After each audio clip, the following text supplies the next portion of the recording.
Pemirsa, pesatnya pertumbuhan pariwisata Bali itu nampak terlihat banyaknya tumbuh hotel maupun villa di Bali. Meski demikian, tidak banyak hotel maupun akomodasi lainnya memberikan ruang pameran bagi perupa Bali. Hal itu diungkapkan perupa Bali Imade Mahendra Mangku di Sukawati Gianyar.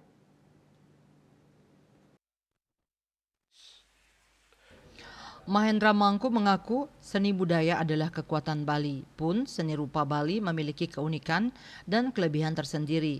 Potensi ini mesti terus digali agar seni rupa Bali mampu mewarnai seni rupa dunia. Terlebih, Bali memiliki institusi pendidikan seni dari tingkat menengah hingga perguruan tinggi.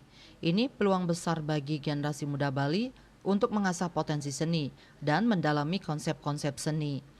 Ketika lembaga pendidikan seni ini telah banyak melahirkan perupa, Mahendra Mangku berharap galeri, museum, hotel, dan penikmat seni mesti hadir memberikan ruang kepada mereka untuk pameran dan sekaligus mengapresiasi karyanya.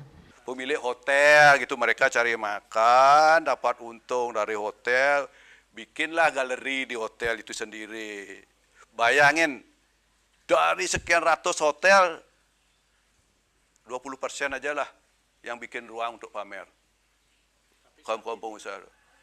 Tapi saat ini kan bisa dihitung dengan jari hotel yang memiliki ruang pamer. Coba hotel-hotel itu. Dan itu adalah pendukung. Hotel itu kan orang ke Bali, orang kan dari seni, orang melihat seni, nggak mungkin melihat hotelnya kan. Itu. Makanya saya sering bingung berpikir, kenapa? Mahendra Mangku dikenal sebagai pelukis abstrak. Kekuatannya dalam bidang warna mendorong Mahendra Mangku berkelana pada bentuk-bentuk abstraksi yang penuh makna. Dalam berkarya, Mahendra Mangku memiliki konsep sederhana tetapi memiliki kedalaman makna. Baginya, berkarya adalah ibadah.